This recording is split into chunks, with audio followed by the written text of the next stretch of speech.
In this episode in the FXDM educational series, we're going to be taking a look at currency pairs.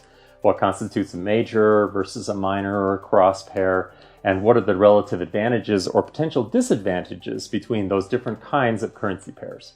So let's put a little bit of a sense of scale so we understand the difference here. The Bank for International Settlements, they do a survey of central banks about every 3 years. And in 2013, they reported that there was an average volume in the Forex of about $5.3 trillion per day.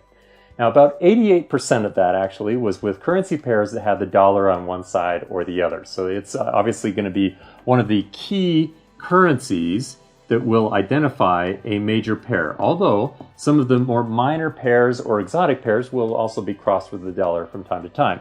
But generally speaking, a major pair is something that is crossed with the dollar and that represents a reserve currency or a very popular currency where there's a lot of liquidity, a lot of trading being done. So as an example, actually, the euro to the US dollar, just that pair itself is about 24% of all trading volume every day, at least according to the Bank for International Settlements in 2013. But other currency pairs, as you might imagine, are similar. So let's say the Great British Pound versus the US dollar, let's say the dollar to the yen here, this would also be considered a major pair. And the advantage that we have here with the major pairs is that they are highly liquid. And this does two things. Number one is that it's a little easier to get or faster to get execution, especially during times when the market is a little volatile. Now, it also means that the difference between the bid and the ask is also a lot more narrow. So the difference between the bid and the ask is one of those trading costs that we can't get away from, but that traders can control. So they can decide how often they're trading, for example. Well, if the bid and the ask are narrow, then that's going to save us on our costs overall. And since that's one of the few things that traders can actually control, all else being equal, it may make a case for why a major pair fits a trading strategy versus one that it doesn't fall into the majors category. Now, there is a little bit of overlap here where some currency pairs that are considered majors fall into between the majors, and some of them will even fall into another category that we call minors or crosses. And these are the commodity currencies. So a commodity currency is a currency that is going to be very sensitive to changing values in the commodity market. So one that you can imagine right away would make sense is the Australian dollar to the US dollar. About 8% actually of all Forex trading, according to the Bank for International Settlements, is involving the Australian dollar. So it's very actively traded. Or the Canadian dollar, so currency pairs with the Canadian dollar in it, it's about 4%, a little over 4% of total trading out there. So commodity currencies, these would certainly fall into the category of a major because they're nice and liquid. But the other advantage that we get here is that we have indirect exposure to the commodity market. So in fact, let's look at an example of how this actually works with commodity currencies. During the 2008 market crash, the Chinese government stepped in with a very powerful easing program or stimulus program there domestically. One of the side effects of that was to increase demand for basic commodities quite a bit.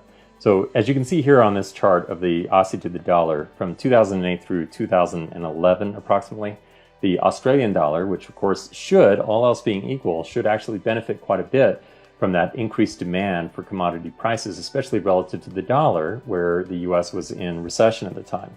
Well, from 2008 through 2011, as the US economy began to recover a little bit, the Australian dollar to the US dollar rose in value by 85%. So this is a dramatic example, but just a for instance of exactly how commodity currencies do provide some indirect but effective exposure to commodity prices.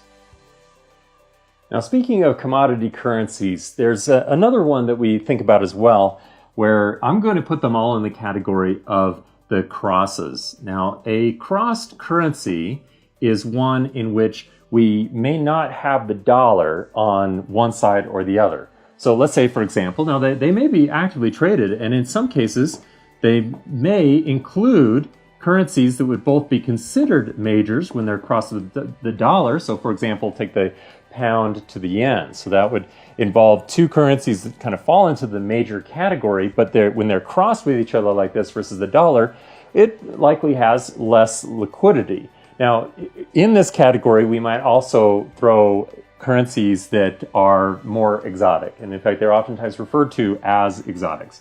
So let's take, for example, the dollar to the Mexican peso. Now, there are advantages here, but they generally, because we have less liquidity, they will be a little bit more expensive to trade. The difference between the bid and the ask does tend to be wider, and illiquidity or problems getting an order filled during a market volatility could be more challenging. But one of the advantages we have here, let's say, for example, with the dollar to the Mexican peso, is that a trader would be able to have indirect exposure not only to the commodity market, oil, for example. The Mexican peso is very sensitive to the price of oil, but also to emerging markets. So as emerging market economies are doing better or worse, well, that's certainly going to affect the value of the Mexican peso as well.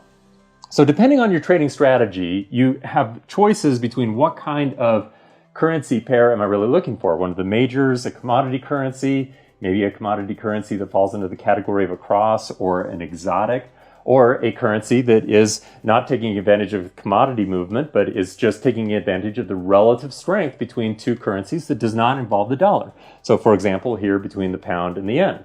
Now, depending on your overall trading strategy, one may make a lot more sense than the other, but we always have to remember that there's going to be a bit of a trade-off, that the further we go down along this spectrum, we're trading off some liquidity and potentially higher costs in favor of either a more focused exposure to what we're exactly trading or the economic impacts that we're trying to take advantage of.